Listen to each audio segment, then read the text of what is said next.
Hey all, Ron here from Military Images Magazine with a new episode of Life on the Civil War Research Trail. During the waning days of the Civil War, the sight of a Confederate veteran missing an arm or leg was common on the streets of Richmond, Virginia. In fact, Richmond was the norm. In towns and cities across the northern and southern states, veterans hobbled by war wounds were an everyday occurrence, and constant reminders of war and combat, sacrifice, and patriotism. These men included the soldier pictured here, Sergeant Richard T. Gilbert of Company D, 18th Georgia Infantry, who suffered a gunshot wound to his thigh and fell into enemy hands on July 2nd, 1863, at the Battle of Gettysburg. Union surgeons amputated his leg on July 6th, sent to Baltimore to recuperate. He received a parole in November 1863.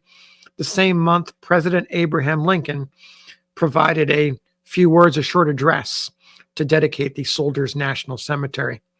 Gilbert survived the war and died in 1910 at age 78. Disabled veterans were celebrated for their heroism in stories, songs, and poetry. Perhaps the best known of all was an 1862 poem, The Empty Sleeve, by David Barker of Maine. Barker wrote, "What a telltale thing is an empty sleeve. What a weird, queer thing is an empty sleeve." Barker connected the soldier to the epic struggle engulfing the nation when he wrote, "To the top of the skies, let us all then heave one proud huzzah for the empty sleeve." Wartime writings like this one recognized those heroic living who carried visible scars of combat. Such public expressions in the form of poems, editorials, song, and story helped the citizens of the two countries come to terms with what they saw on their own streets with increasing frequency. Friends and neighbors bearing the visible reminders of war's terrible toll. That brings us back to Richmond at the end of the war. An editorial in the Richmond Dispatch on March 29th, 1865, discussed the recent history of amputees and paid tribute to their service.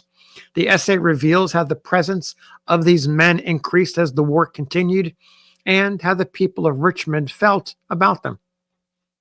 The editorial begins, "It was a rare sight a few years ago to see upon our streets a man minus an arm or a leg.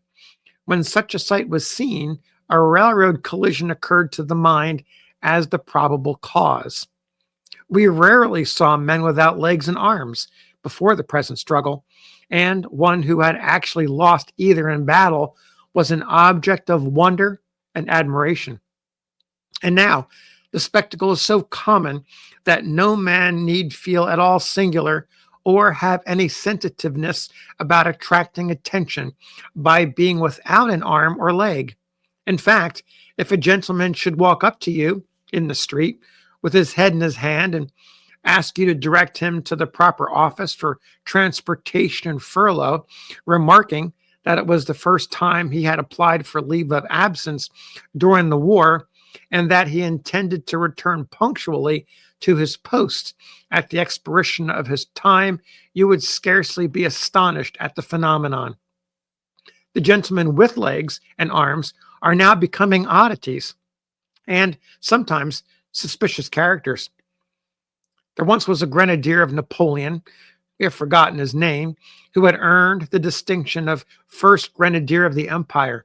That was something of an honor, we should say, under Napoleon, and when he answered to his name at roll call, he must have straightened himself up and looked very much like the cock of that walk, and the brave were not always modest, have flapped his wings and crowed in the most exhilarating music. But there came a time, as might be expected, when he did not answer to his name, yet it was always called at every roll call, and always at every roll call, the answer was given, dead on the field of honor. And whenever the people meet a Confederate soldier without an arm or leg, they know the missing limb of that man is buried where he would freely have given his life, on the field of honor. And he looks more of a man more grand, symmetrical than many men with legs, and everyone feels a sincere reverence and love for him. He carries an order of merit in that empty sleeve or wooden leg more prominent and glorious than Congress could bestow, and out of that old stump there grow laurels which will transmit their fragrance to his children and his children's children.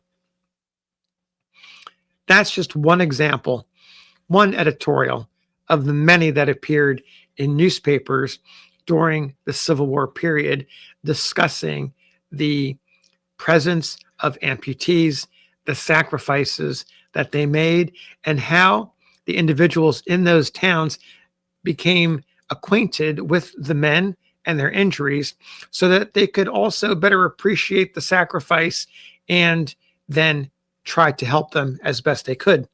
This patriotism lasted throughout the war, but then after the war ended, on both sides, you begin to see the moments in time where the veterans are beginning to struggle. They're beginning to struggle because of their injuries. They can't work. They may have developed some issues, which today we would call post-traumatic stress syndrome disorder, to be able to deal with the stresses that they experienced during the war untreated. It caused severe problems. But in this moment, during the war, this editorial in Richmond really captures the flavor of this transformation that was going on. And although the story here ends in 1865, an entire generation, the Civil War generation, these men were there, they were present for decades to come. And the generations that followed, their children and their grandchildren, often saw the visage of a veteran without a leg, without an arm, or some other visible scar, that reminder of their service for the Union and the Confederacy.